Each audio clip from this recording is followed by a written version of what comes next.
Hi, this is Sharon Gauthier again for our monthly show, Senior Moments. This will be our last show for the season. We'll be back in September. I am a registered nurse. I've lived in Windsor for over 50 years. I do have a nursing practice called Patient Advocate for You, and we provide these monthly educational videos to really educate people on some of the information they need as they get older. I'm very happy to introduce my guest today, Regina Sanchez. Regina Sanchez also lives in Windsor. She has a company called Regina Sanchez Professional organizer. So she's an organizer. She's somebody who actually likes to jump into the clutter and reorganize it. So welcome. That's right. Thank you. Thank you for having me. So listen, how long have you been a professional organizer? I know I've known you for a while. All my life. Have you? It's kind of been my DNA. Yeah. But officially, I'm in my 5th year of business. That's excellent. Yeah. So tell us a little bit about what a professional organizer is. So I go into people's homes or small businesses and create organizational systems to get them out of the clutter that they may be living amongst or working amongst. In the senior population, I help them downsize, or I like to call it right size. Right size, yeah. Yeah. For the moment of life that they're in. For the moment of life that they're in, yeah. So when we do some, we go around and do some speaking engagements, which I've done with you. I like to use that term because it's a hard time for some people. There are some individuals that are ready to make a move. Right. And downsize, but some aren't. So I try to encourage them and say, you need this, and this is the right thing for you to do, so this is the right season to make that move.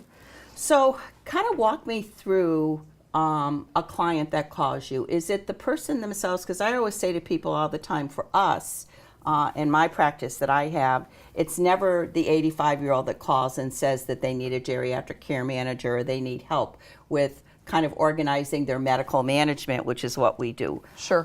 Is it the actual person that will call you, or is it the family, which is often what we get? I have had times where the husband and wife, or the woman or whatever, have called, and then there are, I want to say maybe 50-50. Yeah. Or the children. My mom is moving, my mom and dad are moving. I got your name from, such and such facility where they're moving to, and we take it from there. But I have gotten it, probably more of a younger, maybe people like in their 70s. Yeah, I looking think for that. Yeah, looking for help. And so what is it that, so what's the conversation like? Like, I've called you and said, I'm looking to move into assisted living. I live in a 4-bedroom colonial that's filled with stuff. Like, what would you say to them and how you could help them? So probably one of my first questions would be, how do you feel about this transition? Good question. Because I want to sort of test the waters. I want to see, where they're at with it. Is this an emotionally challenging time for them? Because stuff is emotional. Well, that's the whole other, you've got sort of two components here. Right. Somebody, perhaps leaving their home that they've been in for 40, 50, 60 years. Right. And that's hard on some individuals. Some are ready, Right. And a lot of times when it's a husband and wife, one is ready, one's not ready. And then there's stuff. Just so there's stuff that we hang on Yes. to for no reason at all. I bet some of us still have our children's first haircut in that baby book. Or their tooth. Or their tooth, Yeah. Or their umbilical cord. Or their, well, that I haven't come across. That would be new. That would be a new whatever one. it is that they're having on. Yeah. So how do you work through that? So first you find out how they feel about it. Right, how they're feeling about it. How emotionally attached they are to stuff. Because we all have stuff. Yeah, we all do. Yeah. All of us do. Yeah. So the next thing we'd have a conversation on the phone. I would probably go and visit them. Yep. Because this is a job that's very personal and private. Right. So I'm in your stuff. Yeah. And so I want you to trust me. Right. And I want you to feel that sense of trust. So I'll go and I'll meet with them, spend some time with them. And then, it depends. I have a menu of services from A to Z, and you could pick all of them, or you could just cherry pick the services you need. So every client is different and every situation is different. I may have a client that needs me to go and help determine what furniture, like let's say they're moving to an assisted living or Right. independent living, what furniture will fit. So I physically go to their physical apartment and, measure, get layouts, diagrams, Good place to start. and then go back to their home and we talk about what's important for them. What do they feel like they need? Yeah. And they might have an idea, well, I really want my bedroom set. I want the bedroom set. Yep. And so I'll work with them to determine what needs to be done. There could be times where I might do some packing. I don't do full house packing. I usually have Leave that to the movers. leave that to the Yeah. movers. And then sometimes I actually one time had a client, a gentleman was legally blind, and he was moving into independent living, and I did everything. I wrote his letters. He was a retired state employee, so I wrote his letters. He signed. I showed him where to sign, but I typed them up and addressed them. I did everything for him. Wow. So he had change of address and all that. I actually took him shopping because he wanted to buy a new table and chairs, and I took him shopping, and we found a new dinette set. So when you talk about all the services, what are some of those services that you offer? So one of them would be to go to the facility where they're moving to determine what could fit. Going back and determining, okay, this is what you can take. I could help them do set up their Comcast, their phone, things like that in their new apartment. One of the things that I do most of is the day of the move, I'm there. Right. So I'm kind of navigating the movers. We're at the home, navigating the movers, and then I head over to the apartment. Yep. And I unpack and I set up. And my goal is by the end of the day that they have their bedroom done, their bathroom done, and enough of a kitchen to get them going in the next morning. And sometimes I have the whole apartment. It just depends on how big an apartment is and how much And they're then moving. do you go back and finish that? Sometimes I have to. Yep. And sometimes I can do it all in one day, Yeah. and get Do you have them. anybody that helps you? No, I do it by myself. Wow. Yeah. Now, is there any one room that is more challenging than another? No, I can't say I have had that. No. I mean, usually a kitchen, especially if somebody's moving into independent living, they're usually moving into a full apartment with a full kitchen. Right. So the challenge is, What do you bring? only this much is going to go. And that's sort of the reality. You had asked about how do you help navigate them with their stuff. Right. Well, there's a reality. And you're in your home that, maybe you have a 4-bedroom colonial. Yeah. And now you're moving to a 2-bedroom apartment. Right. So there's a reality Yeah. to what could be taken and what will fit. And then for places that provide meals for them, if it isn't independent and it's assisted, they're really not bringing much of their kitchen No, stuff they're not at at all. There's you know. barely anything. So if they're left with stuff, Mm-hmm. what happens to that stuff? Do you have that conversation with them Yes. as to what they do with it? Yeah, so sometimes family, is interested in some of it, but a lot family doesn't want. Yeah. The thing, children don't want antique or furniture, Right. which is just amazing. From the 60s or the 50s. yeah, they just don't want it, Yeah. They don't want the silver, china, and crystal, because Yep. if it doesn't go in the dishwasher, I don't want to Yeah, deal with nobody does that anymore. Yeah, exactly. Formal So- dining rooms, I think, are non-existent it. today. Yeah. So if the family doesn't want the items, I do work with an auctioneer. Oh, you do? And so he'll come out and determine what is auctionable. Yep. And it's online, so nothing has to be removed until the auction's over with. So they can just take pictures of stuff. They and put take it up pictures, there. they put it online, and then there's, it's auctioned for, maybe 10 days or something. Right. And then the auctioneer shows back up at the home for the day of pickup. And I mean, he facilitates everything. It really works lovely. That is a nice combination Yeah. added to what you already do. Right. And then donation. And there's a wonderful organization in Hartford called Charities of Hope, Yeah. and they'll come out and pick up the stuff, which They is will. nice. Yeah. Have you ever used Neat? No. You know the place Neat? No. So there's a place called Neat, N-E-A-T. Yeah. They actually have an online presence. They're behind the School for the Blind Okay. in Hartford. Okay. What they do is they take equipment, usually that's in really good shape, Right. and they will clean it up, do whatever they need to, and you can buy things from them. They're a nonprofit at a really reduced rate. Oh, well, that's so for great. someone who has a lift chair, I had a woman that we bought a lift chair for, and she was afraid of it. She never used it. Okay.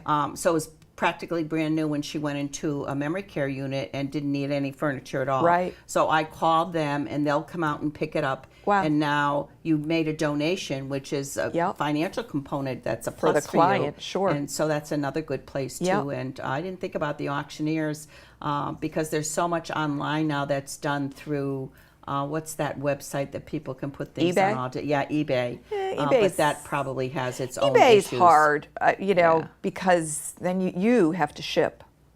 Right. Or although you could do pickups, but I don't go there with So that. what's the most challenging for you? Because what I have found in our practice is that we have we've had a lot of people who tend to be hoarders. They're not the hoarder that you see on television with piles of stuff to the ceiling, but they're the hoarder that, they may have a pathway, but they save everything. And how do you get through that with them? Because everything means something to Well, them. and I think, though, it goes back, Sharon, to the reality. Yeah. And there is a reality.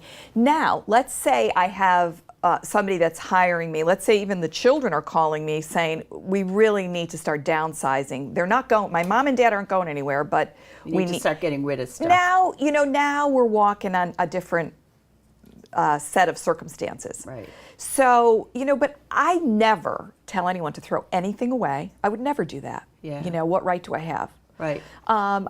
If I'm looking over paperwork is the biggest Yeah. issue, okay?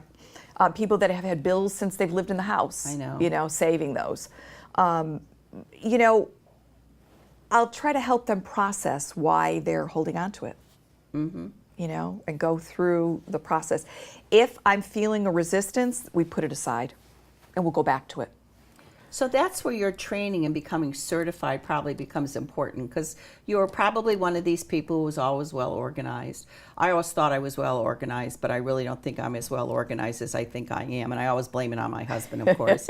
And That we've certainly happens. generated I a lot see of that stuff. all the time, Oh my Sharon. gosh! A couple of years ago, we ended up getting a what are the big things that you rent to put all your stuff? storage in? unit? No, a dumpster. Oh, a dumpster. Oh, So a we got a dumpster. dumpster, and I threatened my children and said, "Look, you've done your move. You've done whatever you did. You need to come and pick up all this stuff." We Right. filled that dumpster. Yeah. Yet I go downstairs in the basement, and there's still all this stuff there that he has accumulated. So I Right. said to him this year, "You really need to go down there and just get rid of this stuff." So although you were probably always good at organizing Yep. and enjoyed it, which Yep. I don't enjoy organizing, I just enjoy that it's organized. The training that you go through is interesting to me because I think there's more professional organizers out there than there used to be. yeah. So how did you find out about becoming certified as an Well, organizer? so there are there's two associations that I belong to. Right. One of them is called NAPO, the National Association of Professional Organizers. I think they've been around since 1985. They have members all over the world, actually. Wow. Yeah. And then the other association I belong to is called APO, which is the Association of Personal Photo Organizers. Right. So that's where I'm certified in the photo organizing part. So NAPO is a wonderful organization. I'm on a forum. We post questions. I have a client that I'm stuck with this issue, and And we you can help each other. help each other. It's wonderful. And what is the certification process? Is it The certification for my photo organizing was going through training. okay? Yeah, it was a training they had, online, Now and taking a test and I utilized your services for that, which I was hoping to get those books to bring. Yeah. And maybe I'll have you come back on to talk a little bit more Yeah. about that if we find the books, because the woman's in a memory care unit, so maybe that somebody else took them. But Yep. when I had first met you, one of the things that intrigued me was the memory book. So for the client that I still have conservatorship of, She has dementia, and her husband had passed away, and she has a son who's disabled. And she had this lovely home in Glastonbury. They were shutting down, if you remember, to sell. But every time I brought her to her home, I would sit on the bed in her bedroom that was very disheveled, and I would see these letters from her brother, Fred, and I would see these pictures, and I kept thinking to myself at the time, it is so sad that all of this is going to go away, and that you and I know, dealing with elderly, that even though someone has a dementia component, oftentimes looking at pictures will trigger back a memory from the past that gives them happiness. So that was my first introduction to you, and you made 3 lovely books. Yeah, that was fun. Which were so great. So she's got a book on her dogs, because her and her husband raised dogs, remember? And then she has a book on family. Right. And then she's traveled all over the world. And I can tell you, to this day, with her now being in a locked memory care unit, we bring out those books and she smiles. Yeah. It means something to her. And that is one of the most fun part of my jobs is really doing photos. And they're hard-covered books. Yeah. And those pictures are there for life. For life. And, that was so fun. And usually I have the opportunity to work with the client. And in this circumstance, I didn't. You couldn't, because she didn't have the ability to talk with you. So, but we were able to connect with her son. And he was a little bit of a help. Yes. Yep. But in going through the photos, and I don't know if this is because it's such a passion of mine, I could see the stories. Yeah. And so I determined that, they had these dogs. They won awards at Madison Square Garden and all of this. So dogs were important. Yep. Travel, was... Traveled everywhere. China. Everywhere. Ireland, that was important. And then there were a lot of family gathering pictures. And then, like you said, with the letters. Oh, my gosh. They love to write letters. She still has that box of letters.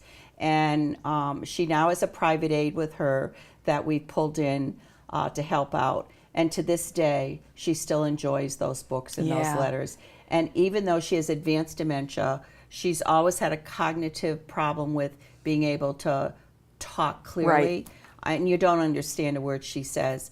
The smile on her face as we go through that makes such a difference. And that is, to hear something like that, because I have not met her, it just really blesses me. Yeah. I think this is so important for all of us, to gather our pictures and tell the story. In our memories. I think it's important. And, the fun part for me, even after I get done with these projects, I feel like I'm part of the family. Oh, yeah. I'm sure you after do. Going through all these, I feel like I was at that Christmas dinner, Oh my God, yeah. So, and she was this beautiful redhead who had these wonderful professional photos, almost to the point that you thought she was a model. Yes. And, she looks at those and she'll go, oh, and I'll say, that was you when you were younger. You were beautiful. And she'll chuckle about it. So I really enjoy that part of your business, and I talk about that all the time to people. So can we talk a little bit now about, what are the ranges of costs for that? So there's actually 2 components that you do. One is the organization piece of it, which I could probably use you for. And the other is the memory books that you develop that, again, I think, we literally gave you boxes of stuff for you to go through, for you to That was a big project to go through. That was a big project for you to be able to go through and have some semblance, which was very obvious that you definitely had a process that started with, when she got married, and then her son when he was younger, and then their time at the beach that they spent, because he was an executive, and they did a lot of traveling. I think they spent a lot of time at the Cape. At the Cape Cod, So, so I never got into the money piece of it because her trust fund people I had connected you to. But if what are the costs involved with organizing and the books and things like that? So it all depends on, like, this was a from A to Z project. That was a big project. So it was getting this mess of photos, and it really was. There was no organization to the photos. So that was an organization component. And, it would depend on hours, how many hours, you would spend on it. I have organizational packages. Oh, you do? Okay. And then comes the designing of the book. Right. and then the printing of the book. Right. So, I created, I want to say 3 books for her.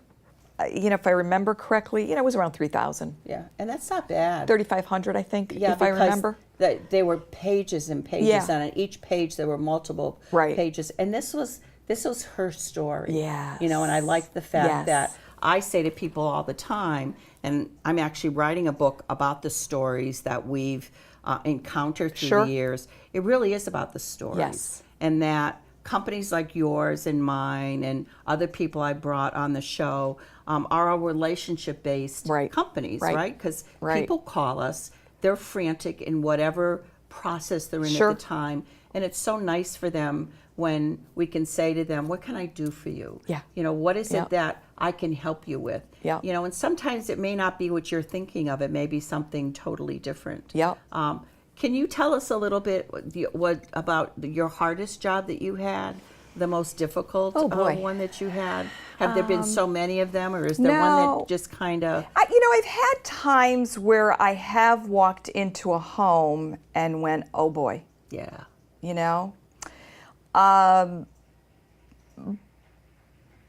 But it's just a matter of starting for me. And sometimes even at the beginning, I'm going, okay, Where what's does this begin? where does it begin? What's the process?